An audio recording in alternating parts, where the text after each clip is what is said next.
gentlemen, we have received said notification about the arrival of the package In question.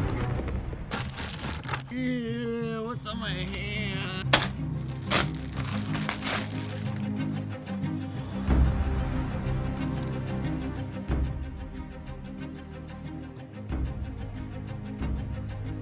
So here we are, ladies and gentlemen, welcome back to Manly Hanley's channel. I'm your host, Manly Hanley, and as I alluded to in a previous video, Dragons, Fire, and Ice, there was a second movie, and here it be! Now, while I will not say the previous video is a prerequisite to viewing this one, if you'd like more information about the toy line or the franchise, I would suggest you watch it. This movie was made in 2005, only a year after Dragons, Fire, and Ice, so the visuals will probably be very similar, and we get to see our old buds again, Dev and Kira. Kira's voice actress returns, but alas, Dev's has been replaced. But that's all the information I know. What about the visuals? The story? The Franco? Let's find out. The film begins with a short recap of Dragons, Fire, and Ice, discussing the Norwegian and Dragar War, how the kids got their powers, and eventually restored peace through Papa Dragon. But now, a new threat arises in the east. An ambitious leader is secretly building an army of terrible size, and plans to equip it with powers beyond those of any kingdom. The era of the Dragar and Norwegian is over. We then cut to our main antagonist, this chick who does some sort of demonic ritual to summon nothing. Oh, she's summoning Voldemort. That's just the Dark Mark. Okay. Sadly, we don't get the fabulousness of Voldemort. We just get the Shadow Dragons, or as I will be calling them, the Emo Dragons. She makes a deal with them, saying if they provide her aid with fighting the Norwegian and Dragar, she will open the portal to the Dragon World so they can invade. So she can actually open the portal to the Dragon World? That seems awfully OP. I thought that was only a Papa Dragon skill. How's she gonna do that? And by the way, what is up with this lady's cheeks? It's like they extend outward from her face. I'm not judging, I'm just saying. And now we see the return of our classic protagonists, Dev and Kira, flirtatiously flying over a fabulous fragment of hydrogen dioxide when they spot their sketchy samurai associates on boats and... Wow, that walking animation was so... Did that guy just pop into existence? Some dude... It's like some dude moving a little action figure across the screen like I did when I was a kid. And it's like claiming that it's stop motion. It's not. It's just moving things across the screen. Anyway, our garrison of good guys go investigate a stronghold where the bad guys are plotting. Meanwhile, Kira and Dev's pops are discussing some battle tactics. And I just realized the enemy's name is the Odaku. The Odaku. Screw it, we're calling them the Otaku. It's been decided, Otaku! Then they get into an argument about how Dev may not be fit as a leader. Are you questioning my son's fitness to lead? Prince Dev has changed. His moods grow wilder. So does this power he has over the wind. Your daughter has power as well over fire! But Kira has learned to control her power. The girl's a walking lightning storm! Whereas your son... Enough of this! Jesus, man, Dev's pop sure does have an anger problem. I wonder where Dev gets it from, Wait. You overthink everything and get yourself tied in knots. That's why I'm in charge. Dev, we're all in this together. Whatever. And Dev himself is a lone wolf alpha male jerkface with daddy issues. Lit fam! I like being cool in front of the guys and not thinking before act, bruh. Cause I'm a male and it's a stupid stereotype that I'm perpetuating, scrub!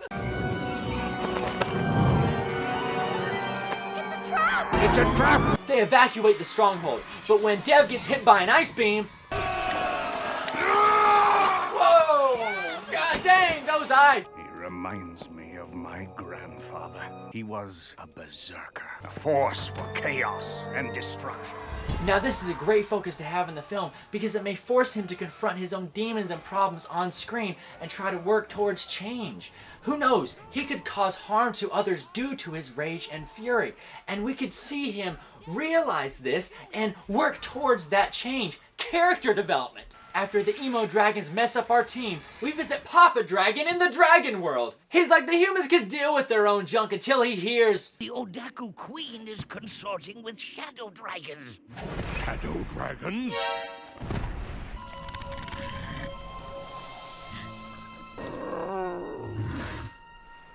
Oh crap, their dragons are dead. I didn't think they'd pull that one on us.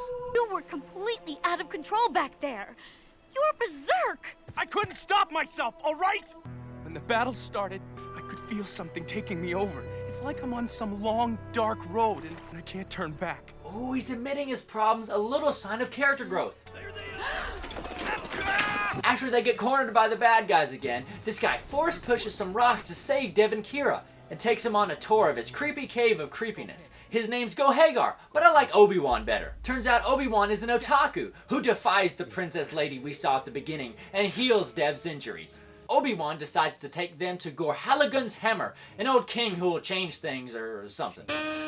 Then a barely bearable bridge is built by Obi-Wan, so our pack proceeds to partake in perilous parkour, following with Obi and Kira, who fall flirtatiously to face one another. Astonishingly, our allies are ambushed after archers are seen aloof, and Dev decides death for the dude due to his dull, deductive determination that touts the tolerant thaumaturge as a traitor. Then Kira is kidnapped by a killer cobra! Okay, I'm done with that for now, sorry. Well, thank goodness falling into water cushions such a huge fall. I bet that would happen in real life too.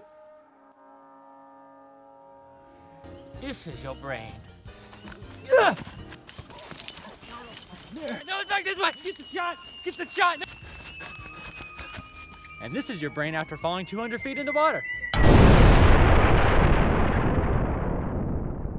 The more you know.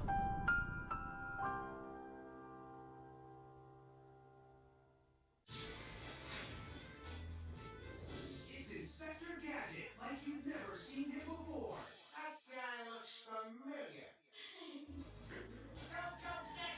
In an all-new CGI adventure. Wow!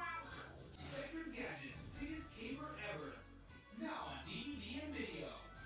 I feel good. The princess lady talks to Stendhal, Papa Dragon's enemy, through these cool-looking mirrors. I actually like that. Turns out the mirrors also read memories somehow. For the fires in my armory burn day and night, creating such weapons and armor as this world has never seen. So the reason why this armor is so flippin' fancy is because the guys that are making it are miners, so I guess they got a bunch of practice. And also, the emo dragons are using the life essence they suck out of other people to imbue the weapons with even more fanciness. The princess and Kira negotiate terms when Dev is spotted and captured. In ancient times, Gor Halligan used this crystal to build great fortifications. So in jest, it was called Gor Halligan's hammer. And its true name? The lodestone. So Gor Halligan's hammer is actually a crystal that was a shred of the Orathon. Remember that thing that was on Papa Dragon's chest? Yeah, that thing. They escape for a second, try to fight, then some fantastic light breaks them out, and they make their daring escape on a carriage, making it to the location before the bad guys do. Wait, what was that light supposed to be? Was it the light dragons?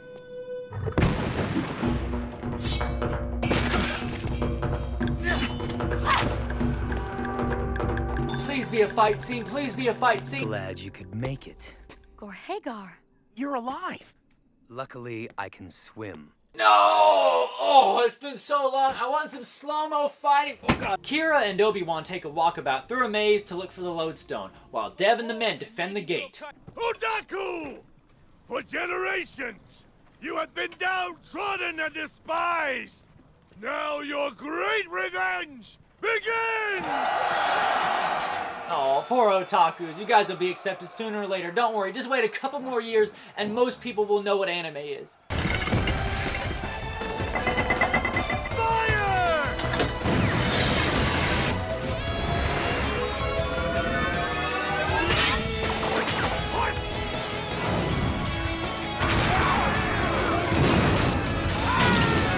They finally find the lodestone, and Obi-Wan reveals that he is the king, and said something about how since his father told him that he was the heir, and then he died, so he is the last one. But wouldn't he sort of known that before? Or is he just... I don't know. I don't know these things. I just watch this stuff, okay? You're asking me like I know everything. I don't! Then Obi-Wan uses the Force to walk across. That's actually amazing cool. Looks real good. Obi-Wan, bro, your midi-chlorian count is off the charts! Now this is epic. We got the Norvegian and the Dragar fighting together as a team. A crazy battle ensues with all parties fighting, but hope looks lost as the emo dragons are quite powerful.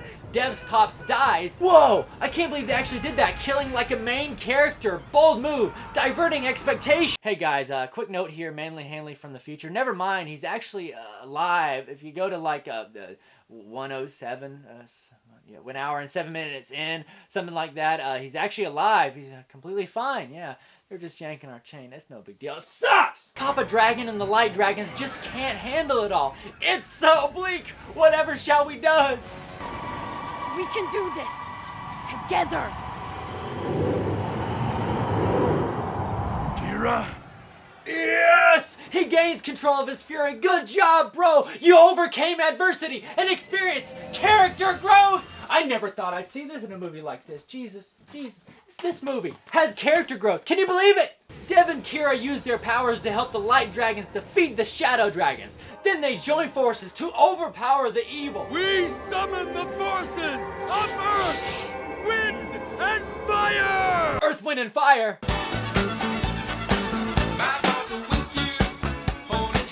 Obi-Wan is now king of the otakus. Let there be respect and peace between three great peoples, Dragar, Norvegian, and Otaku!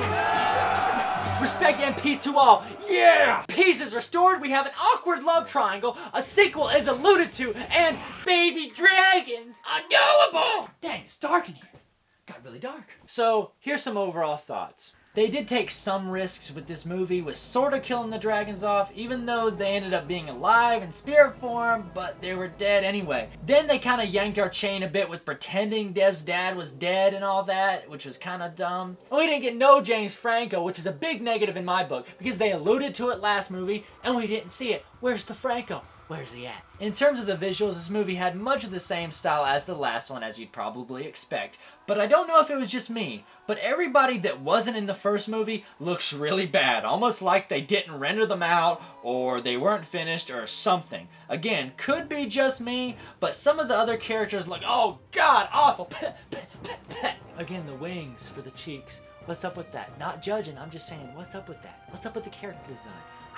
But more than that, I missed some of the simplified animation that took place in the previous movie. If you recall, Dragons, Fire, and Ice had these flashback scenes where the style completely changed to where you just had outlines of characters and solid colors, which I really liked, and I really wanted to see that in this movie, which of course we didn't see. Now, the question on everybody's mind right now is there a third movie? Are you gonna review it, Manly Hanley? 2 answers, no. Now, in general, would I really suggest you buy this movie, go out on Amazon and get the DVD like I did? Probably not, I'm just doing it for a video. Unless you really enjoyed the art style or the characters, I wouldn't suggest it. There's plenty of better movies out there. No offense to this.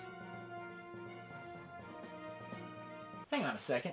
The VHS tape for Fire and Ice didn't have any special features because it was a VHS tape. This is a DVD, so there are special features on here. I guess I'll check out, I don't know, let's try this one. The threat of the Otaku. I, Skilla, Queen of the Otaku, order you to make in our great armory the most powerful weapons ever seen.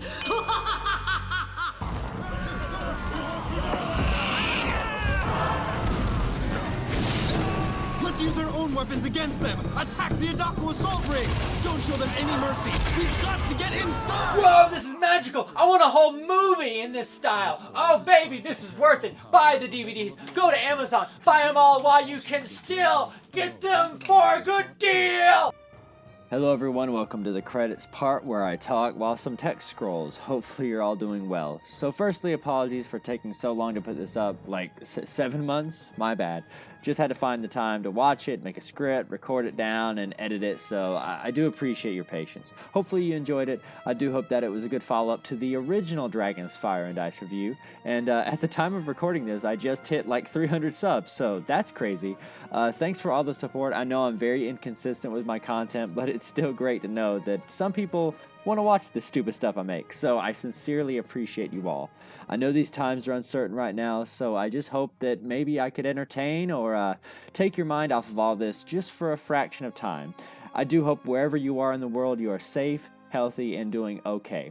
While we are feeling isolated right now, we're all in this together. My suggestion is to get online and work on some projects. Talk to people. Get on social media. Make YouTube videos. Work on music. Draw. Do paper mache. Learn how to sew. Follow along to Bob Ross tutorials and paint. Anything. Just connect to people and keep going. Like I said, we're all in this together. If you did enjoy, be on the lookout for more videos soon. I've got a bunch of videos backlogged. Just know that some are a little more abstract than others, so perhaps you'll like those as well.